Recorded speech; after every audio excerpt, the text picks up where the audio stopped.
প্রিয় দর্শক, the great ওয়াল শোতে স্বাগত জানাচ্ছি। সাংস্কৃতিক বৈচিত্র্যে সমৃদ্ধ চীনের প্রতিটি অঞ্চলেই ভরপুর নিজস্ব উৎসব আর অনন্য ঐতিহ্যে। তাই তো চীনকে বলা হয় উৎসবের দেশ। হালের ফ্যাশন জগৎ থেকে শুরু করে চলচ্চিত্র, শিল্প, সংস্কৃতি, নানামাত্রিক আয়োজন, চীনের নয়নাভিরাম প্রাকৃতিক সৌন্দর্য ও বৈচিত্র্যময় জীবনধারার গল্প সব কিছুই থাকছে আমাদের এই অনুষ্ঠানে। বরাবরের মতো আপনাদের সঙ্গে আছি আমি রাউজে জাবিদা ঐশী।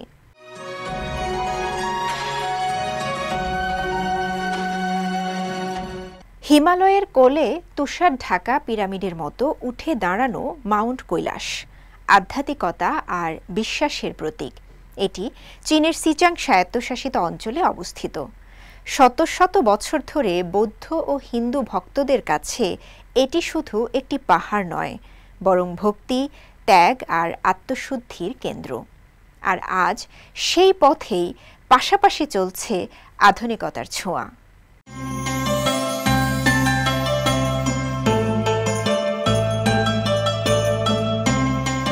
চীনের সিচাং স্বায়ত্তশাসিত অঞ্চলের নাগরি প্রিফেকচারের গাংসা গ্রাম মাউন্ট কৈলাসের পাদদেশে অবস্থিত এই গ্রাম একসময় ছিল কেবলই যাযাবর রাখালদের আবাস, কিন্তু গত কয়েক দশকে বদলে গেছে সবকিছু।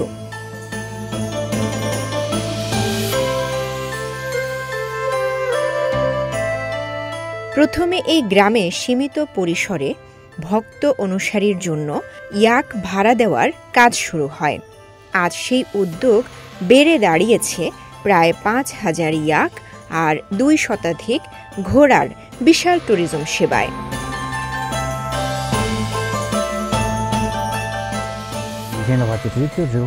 আগে শুধু পশুপালনই জানতাম, এখন তার সাথে যোগ করেছি ভ্রমণ আর সেবা, জীবিকা, আতিথেয়তা, সবকিছুই এখন অনেক উন্নত হয়েছে। তীর্থযাত্রীদের পদচারণায় ভরে থাকে কৈলাস পরিক্রমার ৫৪ কিলোমিটার দীর্ঘ কোরা। কেউ আসেন আত্মশুদ্ধির টানে, কেউ আসেন পারিবারিক বন্ধনে, আবার কারো কাছে এই যাত্রা এক বিশেষ রোমাঞ্চ। কোনো কোনো বৌদ্ধ বা হিন্দু অনুসারী মনে করেন জীবনে একবার হলেও কৈলাস যাওয়া উচিত। আবার এখানে কেউ কেউ আসেন ব্যক্তিগত চ্যালেঞ্জ জয় করতে। নিজের পায়ে ৫২ কিলোমিটার পথ পাড়ি দিতে পেরে আমি গর্বিত। এই যাত্রাপথে বিশ্রামের জায়গা করে দিয়েছেন স্থানীয় তরুণীরা। ২৫ বছর বয়সী কুনচং ইয়াংকি ৪ বছর ধরে চালাচ্ছেন একটি ছোট্ট চা ঘর। স্কুলে তেমন ইংরেজি শেখা হয়নি, কিন্তু বিদেশি পর্যটকদের সঙ্গে প্রতিদিন কথা বলতে বলতে এখন অনেকটাই শিখে গেছি। এখন মাউন্ট কৈলাসের পাদদেশে আন্তর্জাতিক মানের পর্যটন কেন্দ্রও গড়ে উঠেছে। ধারণা করা হচ্ছে এ বছরেই এখানে বিদেশি পর্যটকদের সংখ্যা ৪০ থেকে ৬০,০০০ ছাড়াবে। তবু সব পরিবর্তনের মধ্যেও ঐতিহ্য বেঁচে আছে। এখনও আকাশে উঠছে প্রার্থনার পতাকা, কিন্তু অভ্যন্তরীণ এলাকায় পরিবহনের একমাত্র ভরসা ইয়াক। ঐতিহ্যকে ঠিক রেখে এখানকার জীবন বদলাচ্ছে মাউন্ট কৈলাস, যেখানে বিশ্বাস আর আধুনিকতার সহযাত্রা। একদিকে ১০০০ বছরের আধ্যাত্মিকতা, অন্যদিকে নতুন প্রজন্মের স্বপ্ন আর সম্ভাবনা। রাউজে জাবিদা ঐশী, সিএমজি বাংলা। গেল ৩ সেপ্টেম্বর জাপানি আগ্রাসনের বিরুদ্ধে চীনা জনগণের প্রতিরোধ যুদ্ধ এবং বিশ্ব ফ্যাসিবাদ বিরোধী যুদ্ধে বিজয়ের ৮০তম বার্ষিকী উপলক্ষে চীনের মহাগণভবনে একটি জমকালো সাংস্কৃতিক গালার আয়োজন করা হয়। ইতিহাসকে স্মরণ, শহীদদের সম্মান, শান্তিকে মূল্যায়ন এবং ভবিষ্যৎ নির্মাণ, এই থিমের উপর ভিত্তি করে আয়োজিত এই গালায় তরুণ শিল্পীরা তাদের পরিবেশনার মাধ্যমে চীনা জনগণের প্রতিরোধ ও আত্মত্যাগকে তুলে ধরেন। রেড স্টার ওভার চায়নার মাধ্যমে চীনা কমিউনিস্ট পার্টির নেতৃত্বে পরিচালিত প্রতিরোধ আন্দোলনের চিত্র ফুটিয়ে তোলা হয়। তাদের পরিবেশনা কেমন ছিল দর্শক, চলুন দেখে নিই।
অনুষ্ঠানের এই পর্বে থাকছে লোকজ ধারার চমৎকার এক অনুষঙ্গ বাদ্যযন্ত্র অ্যাকর্ডিয়নের জনপ্রিয়তার গল্প। চীনের সিনচিয়াংয়ে বসবাসকারী রাশিয়ান বংশধরদের মধ্যে বছরের পর বছর ধরে আগ্রহ বাড়ছে বাদ্যযন্ত্র অ্যাকর্ডিয়নের প্রতি। বিশ্বজুড়ে লোকসঙ্গীত থেকে শুরু করে পপ, রক, জ্যাজ এবং শাস্ত্রীয় সঙ্গীত শিল্পীরা এর ব্যবহার করেছেন। এই ব্যবহারিক ও সাংস্কৃতিক ঐতিহ্য বিশ্বজুড়ে বিস্তৃত, যা বিভিন্ন সঙ্গীত ধারায় গুরুত্বপূর্ণ এক স্থান দখল করে আছে। রাশিয়ার এক আদিবাসী অ্যাকর্ডিয়ন প্রেমী আলেকজান্ডার জাজুলিন তার পূর্বপুরুষদের সময় থেকেই বাস করছেন উত্তর পশ্চিম চীনের সিনচিয়াং উইগুর স্বায়ত্তশাসিত অঞ্চলে। অ্যাকর্ডিয়নের প্রতি তার আগ্রহ তৈরি করতে ব্যয় করেছেন কয়েক দশক এবং 20টিরও বেশি দেশ থেকে সংগৃহীত 800টিরও বেশি অ্যাকর্ডিয়ন প্রদর্শনের জন্য প্রতিষ্ঠা করেছেন নিজস্ব জাদুঘর। এখানে আছে 1827 সালে তৈরি প্রাচীন অ্যাকর্ডিয়নও। তার সমস্ত আবেগ আর অনুভূতি জুড়ে এখন অ্যাকর্ডিয়ন। তার কাছে অ্যাকর্ডিয়ন কেবল একটি বাদ্যযন্ত্রই নয়, বরং এটা আনন্দ, বেদনা, সৃজনশীলতা বা রোমাঞ্চকর মুহূর্তের ধারক। আমি বায়ানের উত্তরাধিকারী। বায়ান নামটি প্রথম 1905 সালে উদ্ভূত হয়। এটি বাটন অ্যাকর্ডিয়নকে বোঝায়। আজকাল 3 থেকে 6 সারি বাটনযুক্ত অ্যাকর্ডিয়নগুলোকে বায়ান বলে। 2 সারি বাটনযুক্ত এই অ্যাকর্ডিয়নের নাম হোরমাকা অ্যাকর্ডিয়ন। আলেকজান্ডার জাজুলিন সিনচিয়াংয়ের ইয়ান শহরের লিউসিং উপজেলায় থাকেন। ছোটবেলা থেকেই তিনি অ্যাকর্ডিয়নের প্রতি আগ্রহ তৈরি করেছিলেন। এর বাজনা, মেরামত, সংগ্রহ এবং সংরক্ষণে দক্ষতা অর্জন করেছিলেন।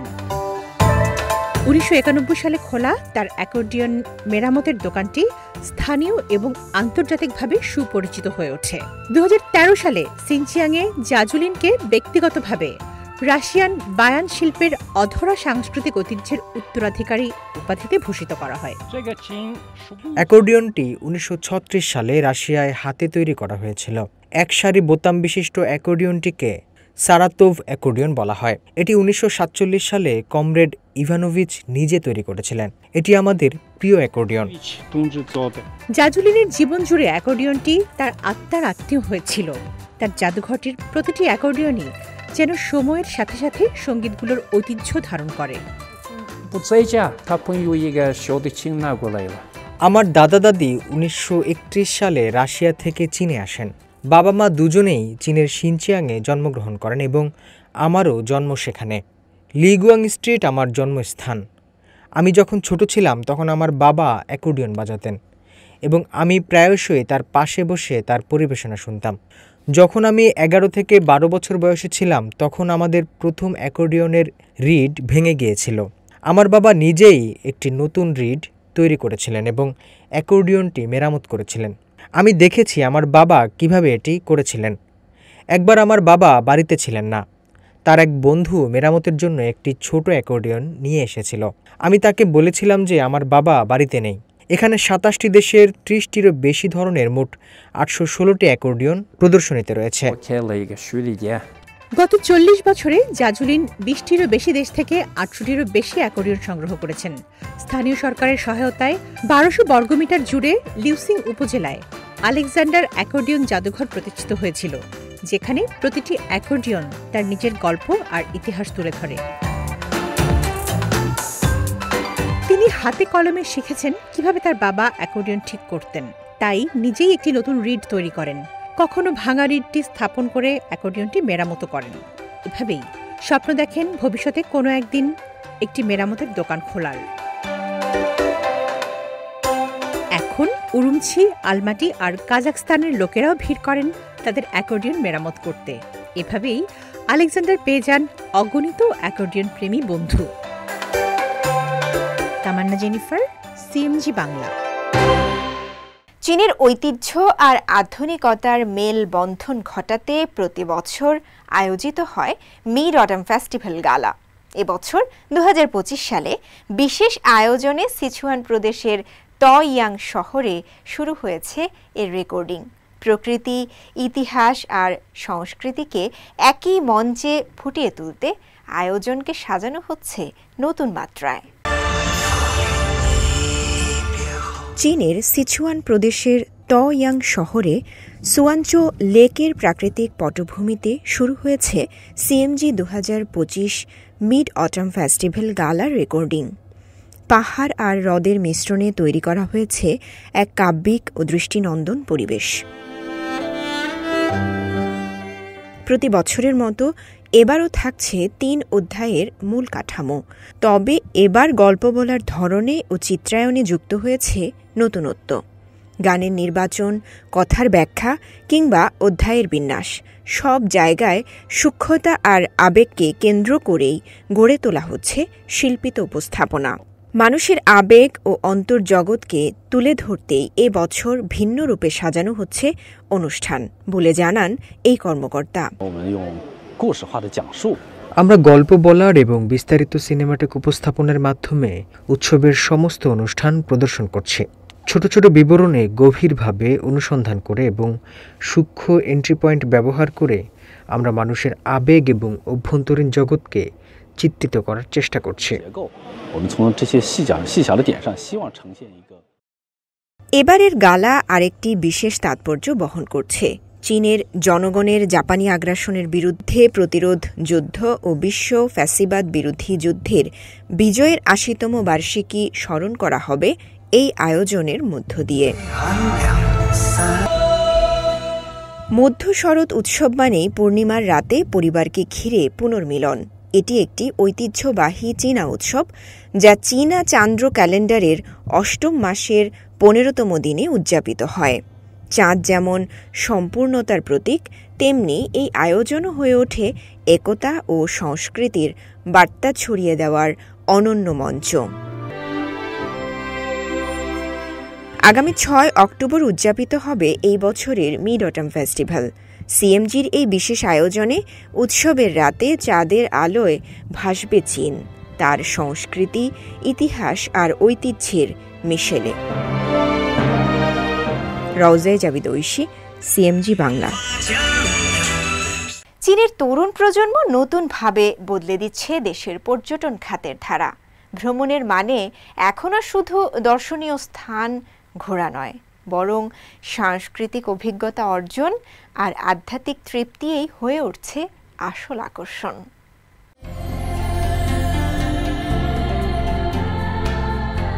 চলতি গ্রীষ্মে চীনের ভ্রমণ খাত এখন নতুন মাত্রা পেয়েছে।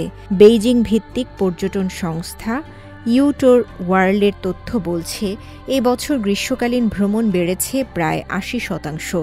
এর মধ্যে ৬০% বেশি ভ্রমণ হচ্ছে পরিবার কেন্দ্রিক, যেখানে প্রাধান্য পাচ্ছে প্রকৃতি আর সংস্কৃতি। তরুণ প্রজন্মের ভ্রমণ অভ্যাসেও এসেছে বড় পরিবর্তন।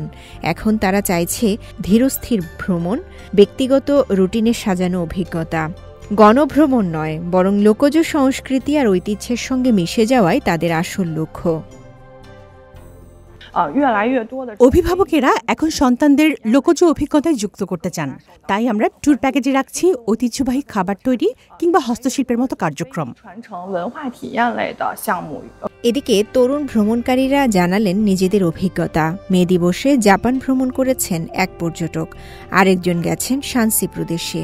ভিডিও গেম থেকে অনুপ্রাণিত হয়ে তারা সেখানে গেছেন, যেখানে একসাথে পেয়েছেন প্রাকৃতিক সৌন্দর্য আর ঐতিহাসিক স্থাপত্য। শুধু দেশীয় নয়, আন্তর্জাতিক পর্যটনেও চোখ পড়ছে উল্লম্ফন। গত বছরের তুলনায় বিদেশি পর্যটক সংখ্যা বেড়েছে দ্বিগুণ। 2023 সালে যখন চীনে বিদেশি পর্যটকদের আনাগোনা আবার বাড়তে শুরু করে, তখন মূলত ভ্রমণকারীরা এসেছিলেন দক্ষিণ পূর্ব এশিয়া এবং কাজাখস্তান, উজবেকিস্তানের মতো এশিয়ার বেল্ট অ্যান্ড রোড দেশগুলো থেকে। তবে এবছর দরজা আরও উন্মুক্ত হওয়ার সঙ্গে সঙ্গে অস্ট্রেলিয়া, ইউরোপ ও আমেরিকা থেকেও পর্যটকের সংখ্যা বাড়ছে এবং আরও বেশি শহর বিদেশি পর্যটকদের স্বাগত জানাচ্ছে। বিশেষজ্ঞদের মতে চীনের ভ্রমণ খাতের এই পরিবর্তন আসলে তরুণ প্রজন্মের সাংস্কৃতিক জীবনধারা উন্নয়নের ইঙ্গিত, যেখানে বিশ্রাম, অভিজ্ঞতা আর স্বকীয়তাই হয়ে উঠছে নতুন ভ্রমণ ট্রেন্ড। তরুণদের এমন সাংস্কৃতিক ভ্রমণ অভ্যাস শুধু পর্যটন শিল্পের অর্থনীতি বদলাচ্ছে না, বরং দেশীয় সংস্কৃতির প্রচার ও বিশ্বায়নেও রাখছে বড় ভূমিকা। রওজা জাবিদ ঐশী, সিএমজি বাংলা। প্রিয় দর্শক, দ্য গ্রেট ওয়াল শো আজ এ পর্যন্তই। আমাদের অনুষ্ঠানটি টেলিভিশনের পাশাপাশি সোশ্যাল মিডিয়ার মাধ্যমে দেখতে www.facebook.com/cmg বাংলা এবং ইউটিউব চ্যানেল সিএমজি বাংলাতে ভিজিট করতে পারেন। পরবর্তী পর্বে নতুন কোনো আয়োজন নিয়ে দেখা হবে আপনাদের সঙ্গে। সে পর্যন্ত সবাই ভালো থাকুন, সুস্থ থাকুন। চাইচিয়েন।